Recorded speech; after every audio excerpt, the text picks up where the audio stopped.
Over the last 75 years, over 10,000 chemicals have been introduced to our food supply. Yet the EU only allows 300 food additives. But at Thrive Market, we bring our members the highest quality brands and restrict more than 1,000 ingredients found at conventional grocery stores, making the switches easy with our Healthy Swaps scanner, which finds better versions of all your favorite pantry, snacking, and home essentials without the added junk, dyes, and fillers. Plus, it's all delivered straight to your door. So if you're looking to shop at a grocery store that actually cares about your health, go to thrivemarket.com/podcast and you'll get 30% off your first order and a free gift.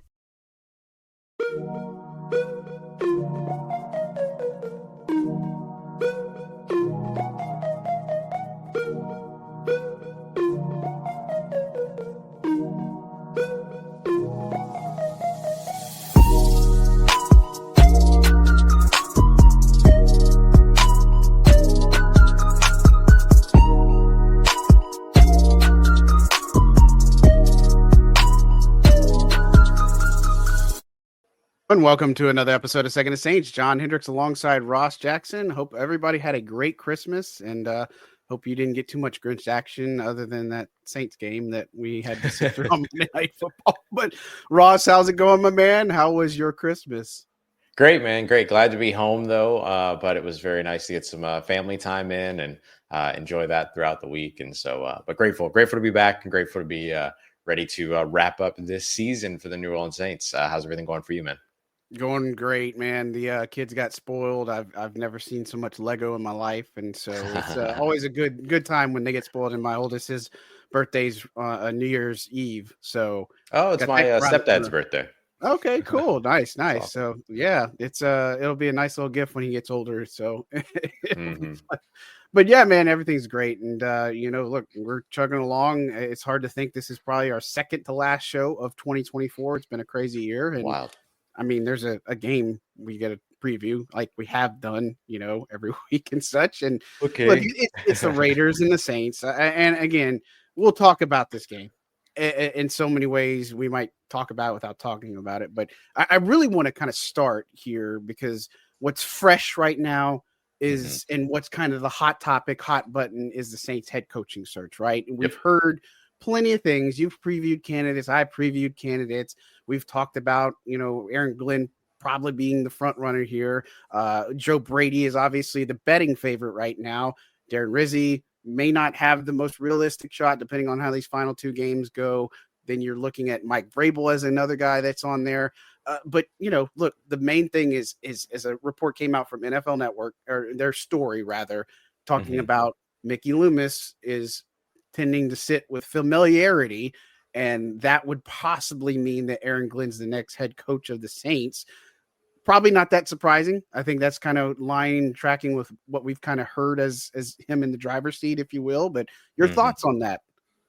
Yeah, I'm with you. It's not surprising. And by no means do I think that Aaron Glenn in particular is a bad prospect for this coaching search or as the next head coach. As it sounds like John and I were talking before we hit record, and I was saying that it feels like the Saints are kind of soft launching Aaron Glenn a little bit. They've got Jonathan Vilma out there giving interviews saying that he believes that Aaron Glenn should be the guy. The NFL is playing up a bunch of like him riling up the locker room and giving pre-game speeches, post-game speeches, halftime speeches, stuff like that. And then now you have all these little stories that are coming out that are suggesting the Saints kind of going with familiarity and naming Aaron Glenn and all these other things. It feels like this is just a soft opening, like a friends and family opening for Aaron Glenn so far. And I don't think that's a bad thing. That's not the direction I think the Saints should go, however. So it's two different things, right?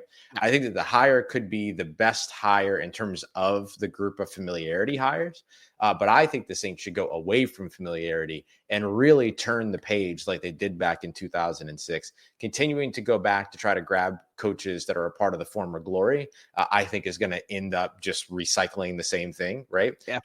And provide and producing similar results.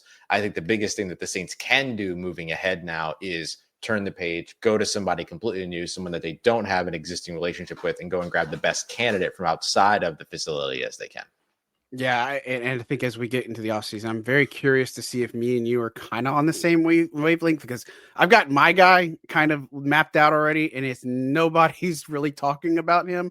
But I'm also Mhm. writing about it on Saints News Network. But I don't know. I'm interested. I'm going to narrow it down to a couple. And look, I think Glenn is probably the most, most that's the most relatable character or coach that they could get, right, for this particular job. I mean, he makes the most sense. Mike Vrabel, I liked the concept when I previewed. I think he was one of the top tier guys. I feel like, he came in Tennessee. He really rebuilt that culture and kind of ended up making a real smash mouth team. I really liked him because he's a no nonsense type of guy. But realistically, what we're talking about here is a defensive guy coming in to be with the Saints and maybe fix their defense. I mean, that means the entire defensive staff is probably going to get an overhaul if that happens. Maybe it signifies the offense might stay in place. Like they may like the Mhm. offense where it's going enough, maybe change out a few of the pieces. But, you know, I guess for those who are looking at Aaron Glenn or a defensive minded coach, is this a Dennis Allen 2.0? You know what I mean? I think that's the biggest Right. thing. And I don't think it's fair to Aaron Glenn, but No. are we looking at for fans, or that's the easy way is like, well, this is just going to be Dennis Allen all over again. Yeah, yeah, and I understand that because they've seen a defensive head coach in their time, and so now that's how every defensive coach is. But if you look at the NFL playoffs at the moment, I think it's the majority of teams in playoff position at the moment are non-offensive head coaches right now, and so to say that having a defensive head coach puts you at a disadvantage. There's just not really any evidence to that. You look at, Sean McDermott with the Buffalo Bills. You look at special teams guys like the Harbaugh brothers who are both in the playoffs. You look at Pittsburgh. You look at Houston. Like almost the entirety of the AFC is either defense for special teams head coaches. And then you look over at the NFC with Detroit. You look at and Atlanta. Those are two that are non.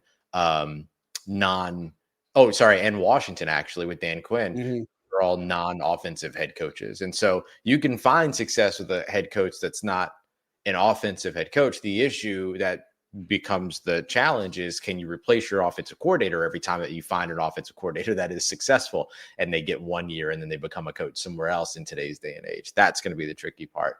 But I think that Aaron Glenn is miles different than Dennis Allen. They just happen to both coach the same side of the football, and they both happen to have spent spent some time with Sean Payton here in New Orleans. I don't think that automatically should make Aaron Glenn a bad candidate. I just think that the Saints should kind of go outside of their comfort zone for a change. Yeah, I'm with you. I think that's the biggest thing. And of course, we're all assuming that Mickey is the guy that leads this charge, which look, I think if we're being real here, that's what's going to happen is Yeah. Mickey's going to end up being the guy that puts the next head coach. They'll give him another couple of years. And if it doesn't work out, then they will probably blow this thing up. Right. Like I just Yep. think, again, we've said it on the stream. I've wrote about it. You've been vocal about it. I just feel like the operation here is we can be good enough to compete in a crappy division, and that's our kind of bar. But I mean, they can't even get there. That's the problem. Right. And so, look, the defense has been a major letdown. The defense is a problem. And so, if you don't hire a defensive head coach, which should presumably mean that they're going to do the defensive coordinator job, all this other stuff, where does that leave you next year? Because I don't know that you have the answer on your current coaching staff on who's going to run your defense, right? Like, I think there's some logic you could come up with, say, okay, maybe they need to reinvest or do some different things there. And defensively, what does their roster look like next year? I mean, there's just so many moving parts and pieces. I wouldn't be mad at a defensive head coach. You know what I mean? Like, I don't think that's a bad formula and recipe. Like, I get it. Ben Johnson, I think in a lot of ways, him and the Lions, I'm not so sure he leaves unless it's his perfect opportunity. And it depends if the Lions are really close or not. You know what I mean? I think that's the other thing. Right. And here's the other part. Aaron Glenn has to say yes to the Saints Right. too, right? Yep. Like you could see and look at it and be like, I don't want that situation right now. You know what I mean? And so that's another thing to consider here. But again, familiarity, it seems like this is kind of in what we believe or what we've seen from the team and kind of what we know is true of how they operate. That tends to be the thought process. That looks like the direction they would go, which would make the most sense. Yeah, absolutely. And look, some of the things that I think that make Aaron Glenn different, I think that he comes off to me as a better vocal leader than Dennis Allen. He comes off to me as somebody that, of course, has that former NFL player experience, which, by the way, one of the teams that he played for, the New York Jets, they have a head coach opening too. So the New Orleans Saints are not going to be the only ones interested in familiarity when it comes to that. There's a good chance that he ends up in New York just as much as there's a good chance that he ends up in New Orleans. So something to keep in mind there too. And then I think too, just like his ability to kind of do what he's done with this Detroit defense, despite all the injuries that they've had over on that side of the football, is actually kind of tailor-made for what the New Orleans Saints just consistently experience on a year in and year out basis. I mean, the injuries that they face are just kind of wild. And if you're going to bring somebody in that has some experience in navigating that, I guess that there's some value in that as well. And so I think that Aaron Glenn is a wildly different, or would be a wildly different head coach than Dennis Allen was. They just happen to coach the same side of the football. Right. And look, to be fair, whatever head coach comes in here, they're inheriting a pretty tough situation, right? It's not great. I think that Aaron Glenn could go to a better situation to be a more successful head coach than he can in New Orleans. That's just my 2 pennies, right? And I just think that's going to be the case for a lot of these coaches. Not that New Orleans isn't an attractive destination. I know that there was a kind of a slam piece and talking about their situation and all that. And look, if you can get a coach that's committed, or from like a commitment from the organization to know that this isn't going to be fixed in a year, this isn't going to be fixed in 2 years, probably. If it does get in 2 years, great. But for all intents and purposes, next season is going to be another struggle. Like, I'd be surprised if they would get to 7 wins if massive changes doesn't happen, all this other stuff. And it just feel like that's the direction that they would end up going. But you pointed out Aaron Glenn's qualities. Look, heck of a coach, heck of a motivator.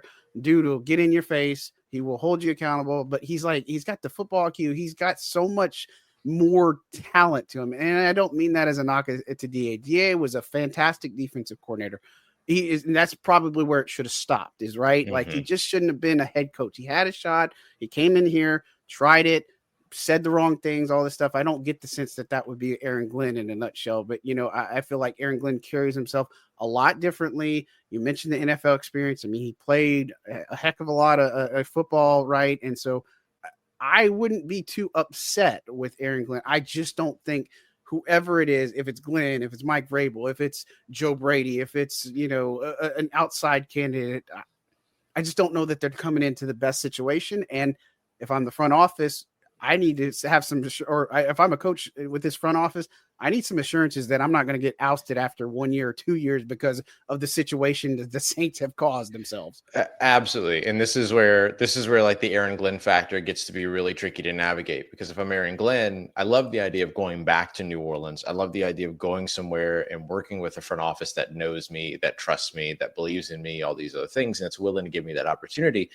But I'm a little bit worried that I'm going to show up, spend 2 years coaching their team while they fix their salary cap, and then they're going to fire me and then go and sell a better situation to a younger, different head coach at that point. So right. I'm with you 100%. I would absolutely need those assurances, because I do think that it's a little bit, I know the hit piece that you're talking about, I think it was a little short-sighted. In terms of like, oh, these things are bad. Okay, well, they're gonna not be bad in like 2 years. So chill out. Like this is the NFL life cycle. Like everybody, we've seen this movie a million times. The only thing that's specific is that the Saints went over budget in terms of producing their movie. And so I think that the fact of the matter is that, like, what people tend to not factor into head coaching candidates when they say things like, oh, no coach would want this job or whatever. Remember that everybody said that about the Saints offensive coordinator position last year. And the Saints got one of the top 2 offensive coordinators. And the only one of the 2 offensive coordinators that were hired in last year's cycle that they interviewed that still actually has the job. Guys like Shane Waldron and others have already been fired. And so for New Orleans, like, I think the thing that we have to keep in mind is ego plays into these hires, right? Confidence, belief plays into these hires. And so any head coach that walks up to one of the 32 NFL teams out there and any head coach candidate that walks into one of the 32 teams out there and says, I don't want this job, because I like my situation better, fine. But no one's usually going and saying, I don't want this job because your job offer is bad, or what the team of your condition is. Every thought process behind that is, I'm the one that can fix this. And that's usually the way that these types of conversations go. And remember, you're not just trying to sell the salary cap and the roster, you're selling control. You're selling patience, you're selling, different opportunities that you can provide, all these other things. It's more than just what does the roster look like and how far is the team over the salary cap. If those are the only two things that went into, hiring a head coach, and the Saints would have no head coach going into next year. And I can promise you that won't be the case. Right. And how much control is the head coach going to have? You know what I mean? Right. Like that's which is where the Saints can really sell themselves big time. Yeah. Absolutely. Yeah, I think so. And again, you look at all the situations. I'm not going to say you have a better situation in Chicago, or Raiders are probably open too. The Jets are another opening. I mean, there's going to be all these situations. I think that when you look at this situation, it's not going to be shocking. I know we've talked about this for months probably, and we've prepped you. It's not going to be surprising to us that Derek Carr is the quarterback of the Saints in 2025. It would not shock either of us, right? And so it just means when you're looking at it, and Schefter put out a thing on it and saying that, that's going to be obviously a big decision, but it seems like he's going to be back as the quarterback too. But, I just feel like going in tandem with everything, you put the defensive coach like a Glenn. You may keep the offensive staff and give them one more year to prove. You may change out some parts and pieces, still have Kubiak. I'm not saying that's the right answer. I'm just putting on the team's hat and what I know about the team and their thought process, and saying this is probably what's going to happen is Carr's the quarterback. Kubiak's going to get another shot at it. They'll bring in a defensive guy. It's probably Aaron Glenn, and they're going to try to improve, retool the roster enough to where they can compete for the division. That's the cycle that they're in, and that's the best that they can probably do right now. Yep, I think you're absolutely right. That's very likely the situation. Now, obviously there's a chance that there's some small additions to that. Like, let me throw this one at you. Let's say the Saints hire Aaron Glenn. They hold on to Klint Kubiak. Derek Carr is a starting quarterback, but then Aaron Glenn goes, you know what? I really, really liked Hendon Hooker when I was over in Detroit. He's not going to get any opportunities anytime soon. So why don't we roll the dice and see if we can get Hendon Hooker over to New Orleans for me, right? Just as your new head coach. Like, can you do me that little favor? And then the Saints go out and try to, make a trade for Hendon Hooker. Then all of a sudden, things get a little bit interesting. I don't think Hendon Hooker ends up competing for your starting role with Derek Carr, but it ends up kind of throwing a wrench in what could be the succession plan post Derek Carr, because I don't think that Derek Carr gets another contract, right? So that's where these things can get really, really interesting is, when that head coach says, I'm cool with Derek Carr, but I want this guy waiting in the wings. I want this guy to be ready for me. Everything like that. That's where things can get really, really interesting, to where even though things kind of look the same, they wouldn't necessarily feel the same in terms of like what's lurking in the shadows, if you will. And if I'm the next Saints head coach, if I'm pitching it, I'm laying out the plan, right? Like, I know we've heard about 6-hour interviews and all this other stuff. I'm laying out the plan. I'm going from step 1 to step 12 of the entire full plan of the Saints, and that's got to be a point. Is here's what I want out of the quarterback spot. I understand financially, this is probably where you're at. I get it. This is where we're going to roll with, but following this year, or at least this year, this is kind of what I want to see. And maybe that means if they were to trade for a Hendon Hooker, he can at least compete with Spencer Rattler and Jake Haener, and then may the best person win who's going to be quarterback 2 or 3. You know what I mean? Like, that just might be how it is. And we know as well as everybody knows that quarterbacks just don't last long. I mean, look at the patience for first-round quarterbacks. There's none. There is none. You either hit it or you don't. And by year 2 or 3, if you don't cut the mustard, you get traded or you're done, right? And so I don't like as of right now, I don't like the free agent classes coming out.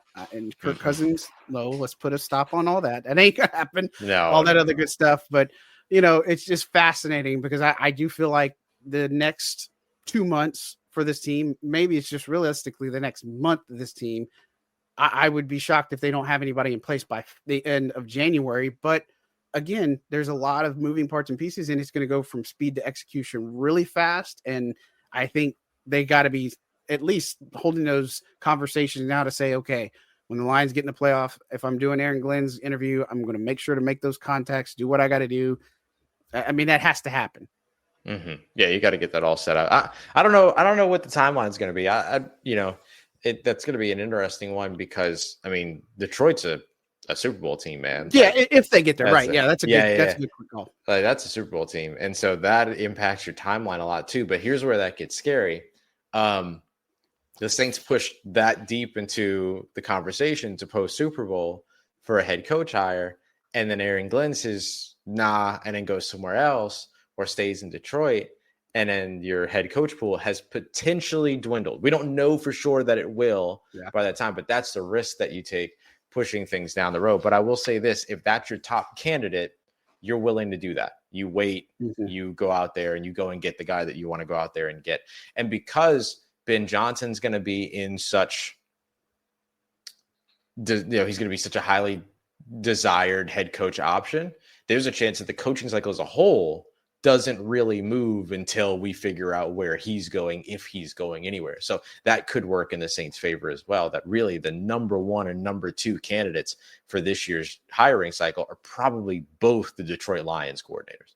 Yeah, I would agree wholeheartedly with that. So, well, we've talked about head coaching a lot without giving away everything because we can put more shows dedicated to that. But let's take a quick break and we will actually talk about this matchup when we come back. Hey, folks, John Hendricks here, Second and Saints. Wanted to talk to you quickly about Underdog because it is the place to play if you're a sports fan looking to win money while watching sports. With over 5 million happy players and $2 billion won, Underdog makes it fun and easy to cash in on all your favorite athletes' performances. Compete against other players by just selecting higher or lower on 2 or more player stats, and you could win up to 1,000 times your money. So turn every touchdown into a win with Underdog. This season, Underdog is going to be running a special promo or bonus almost every single day, like profit boosts, discounts, or free picks. Plus, all new users get a free pick. You could win up to 1,000 times your money just by choosing higher or lower on player stats like passing yards, interceptions, touchdowns, and much more. Create entries with all football selections or mix and match across your favorite sports. Underdog puts the power to cash out in your hands. Now you can either keep riding with your entry or tap the Win Now button to cash out whenever you want. And with Underdog Rescues, you can get your money back and receive a promo if an early injury causes your entry to lose. With Underdog's Double Flex option, you can even take 2 L's and still have your entry to be a win. So go download the app today and use code Second Saints to get up to $1,000 in bonus cash instantly. That's code Second Saints. Now here comes the legal jargon. Must be 18 or older, 19 and older in Alabama and Nebraska, 19 and older in Colorado for some games, 21 and older in Massachusetts and Arizona, and present in the state where Underdog Fantasy operates. Terms apply. Void in Colorado. Concerned with your play? Call 1-800-GAMBLER or visit www.ncpgambling.org. Arizona, 1-800-NEXT-STEP, 1-800-639-8783, or text NEXT STEP to 53342. New York, call the 24/7 Hope line at 1-877-8-HOPE-NY or text HOPE-NY 467-369. Need parts now? O'ReillyAuto.com offers in-store pickup, same-day home delivery, or next-day home shipping. Get more parts your way at O'Reilly Auto Parts. O'Reilly Auto Parts. Most weight loss plans are one size fits all, not taking into account each person's individual needs. Noom is here to change that. Noom Weight uses psychology. That's why they say losing weight starts with your brain. But it also takes into account your unique biological factors, which also affect weight loss success. The program helps you understand the science behind your eating choices and why you have cravings. Everyone's journey is different, so your daily lessons are personalized to you and your goals. One of the great things about Noom is that it's nourishing instead of restrictive. They focus on progress instead of perfection. You don't have to give up carbs, or anything for that matter. Have cravings? Food FOMO? Noom can help you lose weight while still enjoying your favorite foods. To date, Noom has helped more than 5.2 million people lose weight. Stay focused on what's important to you with Noom's psychology and biology-based approach. Sign up for your trial today at Noom.com. That's Noom.com. On Second and Saints, John Hendricks alongside Ross Jackson. Almost butchered my name there, but I forget who I am sometimes. But it happens. Been there. Been there. Yeah, no doubt. Many a times. But I also want to just thank Underdog as our sponsor as we close out 2025. This is our second to last show that they will be our sponsor. So 2025 is going to be pretty exciting. Kind of really excited to see what happens with that. And again, shameless plugs. First of all, don't forget to hit like, subscribe. But if you know anybody, especially in the Gulf Coast, New Orleans area, we're went to talk about sponsorships, be sure to hit us up. We will absolutely talk with you about that. That's good stuff. But Ross, as we were talking about, obviously, the coaching stuff. That was a big hot button. That's going to be a hot button, right? And all that other good stuff. But looking at this game for the Saints, 5-10, completely out of this. Obviously, there's not much more to play for other than pride. I mean, it's just your last regular season home game in front of the Superdome crowd.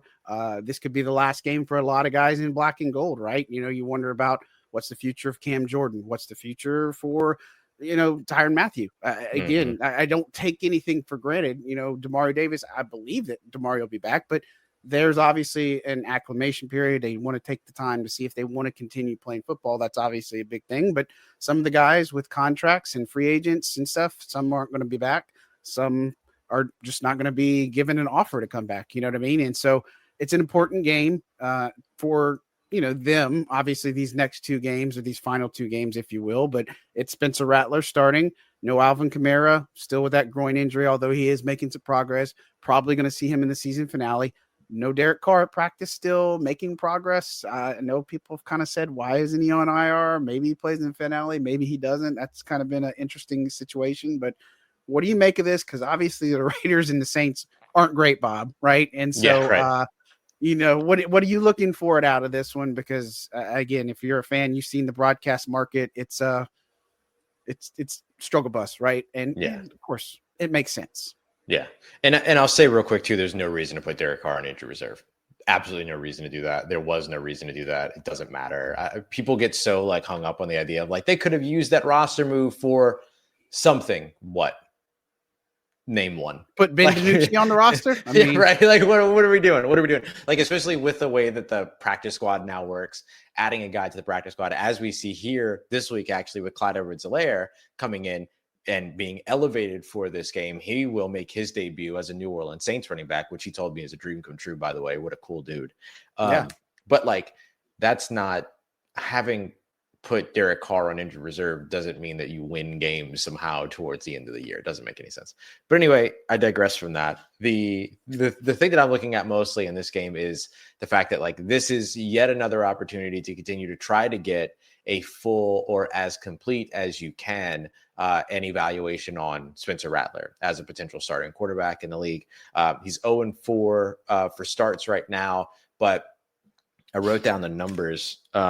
Has played all 4 of his games effectively without Eric McCoy, right? 7 snaps with Eric McCoy in last week's game. Has played 3 games without Taysom Hill, 3 games without Rashid Shaheed. These are just the starts. 2 starts were without Chris Olave, 2 starts were without Cesar Ruiz, 1 start without Alvin Kamara, and 1 start without Lucas Patrick. His next start will be without Chris Olave, Eric McCoy, Rashid Shaheed, Taysom Hill, Alvin Kamara, and Lucas Patrick. So this is why the Saints continue to give him more opportunities, because they know that what they're putting around him is not actually giving you the ability to have a full evaluation of him. There are some things that he's got to work on, getting the ball out a little bit quicker under pressure, stuff like that. Got to start to make the defense you got to start to force a defense to not want to blitz you, to not want to send a bunch of pressure at you. And that's just going to take reps. So I think the Saints are doing the right thing here by continuing with Spencer Rattler while Derek Carr is out. So that will be a big part of the evaluation process that I think we're going to be watching. And then the biggest name in this game, however, that I'm going to be watching is going to be Brock Bowers. Not just because he's a tight end and people have this idea that the Saints can't guard tight ends. They've allowed just the 14th most yards to tight ends, so they're barely below average in the NFL, and they're one of only 2 teams to allow less than 2 touchdowns to a tight end in the league. Them and the Chargers are the only teams to allow just 1. But it's the yards after catch, John. It's the yards after catch that, to me, make him the most important player in this game. Man, I was thinking back to our draft stuff. And I remember the Brock Bowers talk. We talked about him, knowing that Fuanga was going to be the one that makes sense. We called that one. But, man, what a killer player, right? Between him and I remember I had a huge crush on Tavondre Sweat. And I know his RAS score sucked, all this other stuff. I was like, it doesn't matter. Look how he's playing in Tennessee. You know what I mean? It just proved that this college stuff, it's just wild, right? But yes, Brock Bowers is probably one of the most electric players that we're going to see on the football field, right? And I'm curious to see how they defend against him. And, of course, this is about Spencer Rattler making a start. Hopefully see more of Kendre Miller. You know what I mean? That was a really bizarre way that transpired against him. Yeah. I think for Rattler, the biggest thing is have some poise in the pocket, right? Like his clock might be going faster than what it should be going, but get some rhythm into the game here. You're playing at home. I think that's going to bode pretty well for him. Again, I think the formula for the rookie quarterbacks is something I've yet to see is getting them comfortable early. Like that's the big thing. And the way you do that is the run game, the short passing game, short to intermediate stuff. I get it. The receiver situation last week was crazy, right? And Marquez Valdez-Scantling, he would be easily the best one out there on the field, but you're working with Dante Pettis and Kevin Austin Jr. and Mason Tipton. And it's just, they don't have all the reps, I guess, if you will. It's some of these other guys, like you pointed out with some of these top guys. I thought the tight ends could elevate themselves a little bit more last week against the Packers, but everything went wrong in that game. But, again, went right there. It's a chance again to see and get information on this team, to make some more future assessments of them. Obviously, you mentioned McCoy and Patrick. They both went to injured reserve. Kyle Hergel, somebody we thought that would obviously get the call up on the active roster. Him and Isaiah Stallbird, shout out to him, getting on the active roster for sure. And then, you mentioned Clyde Edwards-Helaire and Austin Deculus is going to be on there as far as another elevation on the practice squad. So, look, a couple of LSU Tigers. Couple of LSU guys, and right. So you mentioned younger guys. If Nathan Shepard can't go, I want to see more Christian Boyd. I want to see more of this draft class out there. I want to see more Jalen Ford out there. Again, I'm not saying that Pete Warner shouldn't play or DeMario shouldn't play, but I think this is a good time to say, let's look at what we really have on this young roster. And again, you're not going to make an evaluation based off this one game, but I think going into the offseason, it makes it to where, okay, we can have some different conversation to say maybe this guy we want more elevation from. I mean, you guys remember a guy like Anthony Orji, he was a practice squad guy all year, and then he got his chance and opportunity. It's mainly special teams, but he's played. Nephi Sewell, he balled out that one time when he was playing against the Lions, and then he got hurt against the Bucks and stuff. So they have those gems on the roster, I believe, but patience is one thing, and they got to get some eyeballs on how they play in a game situation too. Yeah, absolutely. I think the signing of Isaiah Stallbird to the active roster is an interesting one. It's one that I think harkens back to what Darren Rizzi was talking about earlier on this week around the idea that they're going to look over the roster, get a look at players that haven't gotten a lot of playing time or that haven't had playing time in a while, and then try to get those guys on the field that they feel like they want to get a greater evaluation of. I think Isaiah Stallbird checks that box. Keep in mind that Isaiah Stallbird has not been working with the linebackers since Darren Rizzi has taken over as interim head coach. He's been with the safeties. So I wonder how much his elevation to the active roster also has to do with Rico Payton. He popped up on the injury report on Friday with an illness. Will he be ready to go? Will he not be ready to go? Because what the Saints could do is use Willie Gay at gunner, something that they've done with a lot of success if Rico Payton can't go. And then Isaiah Stallbird takes Willie Gay's spot in the punt coverage on special teams. I think no matter what, punt coverage, special teams is where you're going to see Isaiah Stallbird the most, but he's probably going to be with that DB group when he's, coming out on the field, when he's warming up, when he's on the sideline, all those other things. And so if he got called into action as a defender, it'd be him getting called in as a safety. I don't anticipate that happening with so many safeties up ahead of him, but he's going to play a big special teams role. So it's an interesting opportunity just to see greater evaluation when it comes to some of these younger guys that are going to be out there. You mentioned Spencer Rattler showing more poise in the pocket, stuff like that. I got a couple of numbers that I want to run over. This is a little bit reductive because I'm going to play the game of like, if you replace this with this, then the number now is this, and that's not as easy to actually see happen in real life. But let's just play the game for a little bit. The Saints right now, when it comes to the two quarterbacks that have taken the most snaps for them, that's Derek Carr and Spencer Rattler, of course. Derek Carr has been under pressure 31.3% of the time. Spencer Rattler, 39.3% of his dropbacks. So an 8% difference, not too massively different. But that includes not just Rattler starts, that also includes like the second half against Washington and stuff like that. Here are the numbers that I think are the most important numbers when it comes to this. Derek Carr, when under pressure, gets the ball out in 3.06 seconds. Spencer Rattler, a full 0.4 of a second later than that, right? So 3.46. So that I think is a big one. You look at the sacks that they have taken, 8 sacks for Derek Carr, 17 sacks for Spencer Rattler, despite half the amount of starts, right? Half the amount of game appearances. And then finally, comparing that number to the throwaway number. Derek Carr has thrown the ball away on 13 passes, on 13 dropbacks under pressure. Spencer Rattler just 5 times while under pressure. So that's a 12 play difference. So if you were to swing 12 sacks off of Spencer Rattler's ledger and apply them to not 12, I'm sorry, 8. My numbers. I was wondering, I'm like, not great. I wasn't going to call it out. And I was like, No. I'm trying to figure out how that maths, but no, I appreciate that. 8. Sorry about that. So you swing those 8 sacks off of his 17 sack total. It's 9 sacks. And then he's thrown the ball away 13 times. And so it's just, that's a little reductive because you can't really, there's no chance for you to be able to go through the tape and pick out 8 sacks that he took to where you could say he had time to throw the ball away. He could have thrown the ball away. He was in the right place to throw the ball away, things like that. But if you're able to add a little bit of that to the game in terms of understanding where the pressure is coming from, knowing the pressure is coming, and then, aborting some of the plays early at the feet of the receiver or getting outside of the pocket, things like that, then I think that like those are places where you want to see his composure under pressure in the play, because he's great in the huddle and at the line of scrimmage. But during the play, if you want to see that a way that composure can be kind of seen and translated on the field, that would be a way that you'd be able to see it, and it would remove some of those negative plays and then just take you to the next down so you'll live to fight another down, which is what everybody wants to do in the NFL. So that would be something that I would be specifically looking for when it comes to Spencer Rattler, is using those legs a little more, but then making the decision to throw the ball away as opposed to take a sack when that option is available, which is not always, but when that option is available.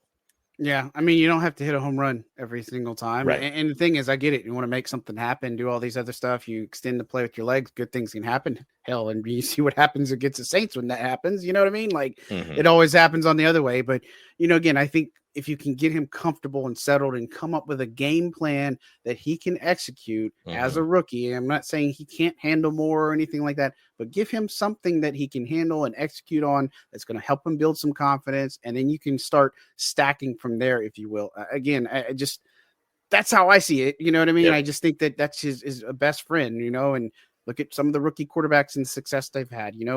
Sean Payton, he establishes a good game plan for Bo Nix. You know what I mean? And Bo Nix can go out there and execute that game plan, and he's got some support around him to help. I think he's got a lot more support around him right now to help too. But, for New Orleans, it's just one of those that you're just really looking at how things go, right? Like, can you put points up on the board? Can you put some drives together? This is an inferior opponent for all intents and purposes. You're going to probably still hold on to the 10th draft pick after this game too still, but it's, can you show up against an inferior opponent? We know you can against a bigger opponent, but can you show up against the inferior opponent, get some confidence back going into the season finale? Can you play spoilers against the Bucks? I don't know.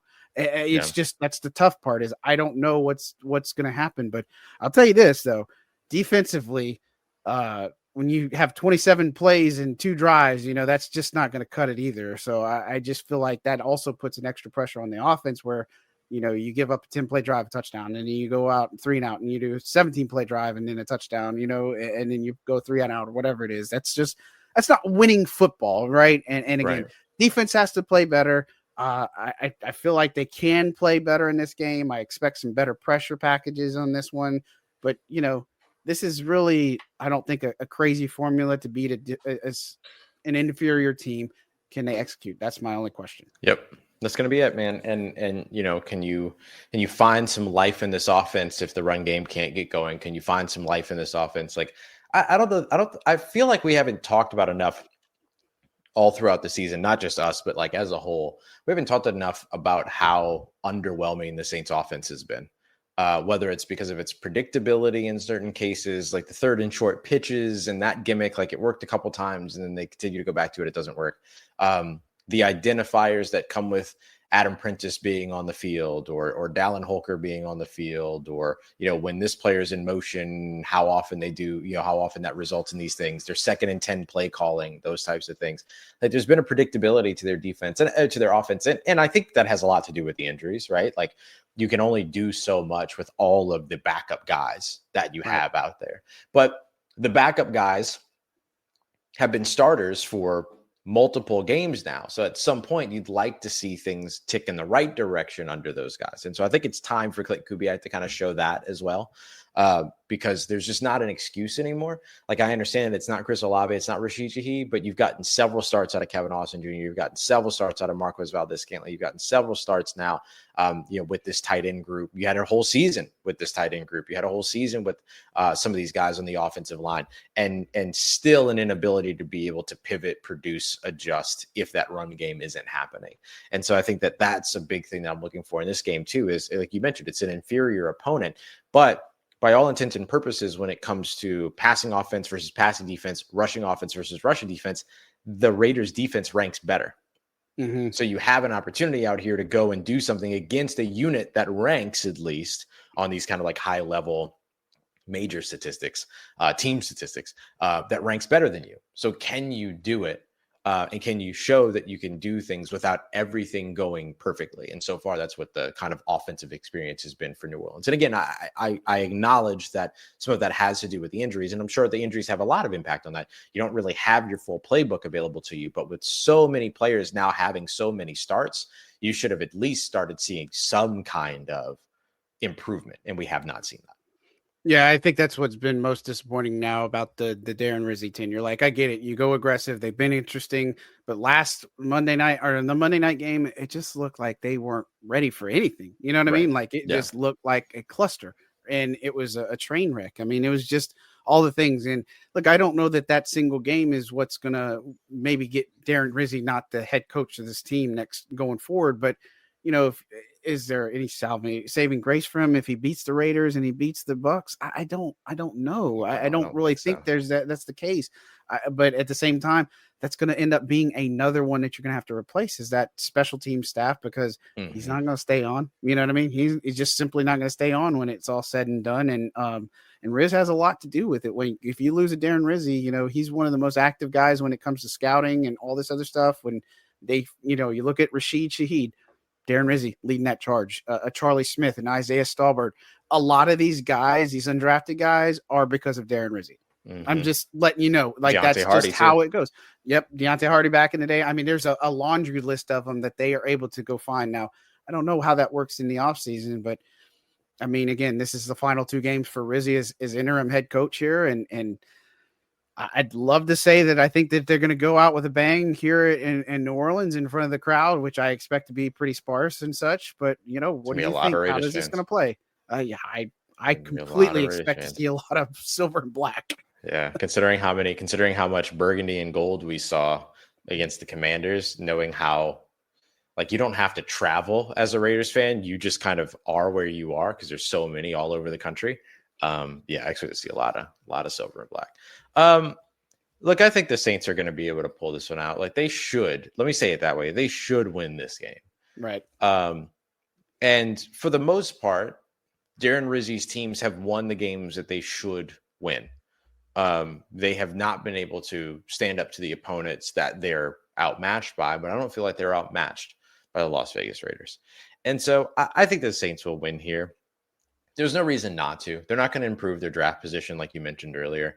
They're the only 5-11 team in the NFL. So you either then become one, you know what I mean? So it makes it tough for you to be able to drop or move much and stuff like that. So I think that the Saints can win this game. It would be Spencer Rattler's first win. And I think that he's the reason. Like, if they win, it's going to be because of him and his play. And that could be because he goes out there and has like a superhero game. That's not really what I'm suggesting. I just mean that, like, he has a game that is a game manager type of a situation, is able to kind of, get some of those little negative plays out, the sacks and things like that. I think he's been sacked on 24.3% pressure to sack rate. They compare that to 8.5 for Derek Carr, for instance. You know what I mean? So it's like those negative plays are the ones I'm talking about. And then, in offense, the Raiders are awful. Like, they're the worst rushing offense in the NFL. And so unless the New Orleans defense gifts them a run game, they might have some trouble holding on to the football for too long. So that should be the way that this one goes. I think the Raiders are favored on the road in this game. Yeah. But I'll take the Saints in this one, but it's not because I think that they're about to, finish strong over the course of the last 2 years. Like, I'm going to pick the Bucs next week. over the course of these last 2 weeks, not years. I'm sorry. But I'm going to pick the Bucks next week.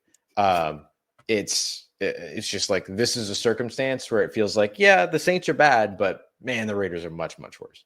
Yeah, I would agree. I don't think this is a high scoring game. I think it's like a 20-14, maybe get that. I take the under in this one probably, but I can't pick against the Saints in this one just because of the inferior opponent. I'm like you. I'm going to tell you now, it's Tampa next week. I don't care what happens. I don't care if they're in a position to say they win, they knock Tampa out of the playoffs. Like, I just don't think it's going to happen, right? And so, and we didn't pick them against Green Bay. I don't think we picked them against Washington. It's just all these other things. Like, you just see the writing on the wall. Like, this is a chance. This game is what it is. It's a chance to, there's no personal investment in this one, right? Like, they can't do anything by losing really, and they can't do anything by winning, right? Like, It just doesn't help them one way or another. It's just a chance to get more information. And I think the Saints will come out and win this game. I don't think it's going to be pretty. I think it's going to come down to, the fine details and can the Saints offense do enough? And I feel like the answer is yes, they'll do enough because the Raiders are just so bad offensively, right? Yeah. And so anyways, but again, we've been proven wrong plenty of times this season. Hey. So, well, we'll see. I mean, it's crazy to think that this team could finish 6-11, how everything started. And it's even crazier to think that they could finish 5-12. You know what I mean? If they don't win this game. And so that would just be insane. And Captain Insano from Waterboy, right? So nice. That is what exactly what it'd be.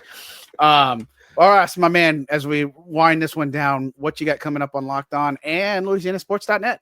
Yeah. So over Locked On, I'll do one more episode today, just like a final primer, kind of covering some of the things that you and I spoke about here with elevations and stuff like that. And then over at LouisianaSports.net, I dropped my column last night / this morning, around how the Saints are desperately trying to get a real beat on the development and evaluation of Spencer Rattler and why they're struggling to do it and why it has very little to do with Spencer Rattler himself. So that was kind of the big piece that I put out this week. And other than that, 5 things to know going into the game will be coming out Saturday night. And then I'm going to drop an Isaiah Stallbird feature Sunday morning before he takes the field as an active roster participant on Sunday. What you got coming up over at Saints News Network? Very nice. I love it on the Rattler stuff and Stallbird. I mean, guys, go back to those episodes. That was one of my guys. I loved him and stuff. And, I just think that there's still some development to be had in a lot of these guys, but I still feel good about where direction they can go. And that's actually one of the things I'm working on too, is some of the young pieces, the building blocks. Now, I'm not saying that, these undrafted rookies or anything that are going to be those cornerstones or anything like that, but just really honing in on the young talent. What do the Saints have? Where do they need to get better? And what type of direction do they need to pull, to get there, right? I think that's part of it. I'm also working on I kind of alluded to my head coach pick. I'm doing my play GM for the Saints. This is exactly how I'd go from picking my coach to what I'm doing in the restructure department, to all the free agents I'm keeping, to what I'm looking at and prioritizing in the draft, and probably looking at what I'm doing in free agency too. I love to put in the driver's seat just because nobody cares about my opinion in the Saints organization.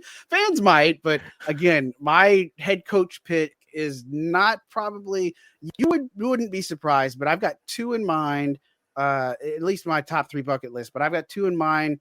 One of them you wouldn't be surprised by. The other one you may be surprised by, but fans would be like, huh? You know what I mean? Probably. That's kind of the thing about it. So really working on that at SI and such, in addition to the normal game coverage. And probably just mentioned this now too, but Ross and I aren't going to be in Tampa. Ross has an awesome opportunity to host the Saints pregame show and all that other postgame show when it's all said and done over there from their studio. So we're going to probably do our live simulcast type thing. I'll definitely be here for sure. And I know Ross is going to jump in when he can, but it'll be fun to watch along that. But look, it's exciting times. I think the off season, I know people are like, I don't care, I'm not invested, but that's the time I think where people like Ross and I set ourselves apart from others, because this is the time where, you got to be creative with what you come up with content wise and just how you're thinking about it. And that's the stuff that fans want to know about is where's this team going, what they're going to do. And we'll have end of year pressers and all that other stuff. That'll be fascinating to watch what Nicky Loomis has to say too, right? Yeah, so man. You'll get him, but it's all that other stuff. But man,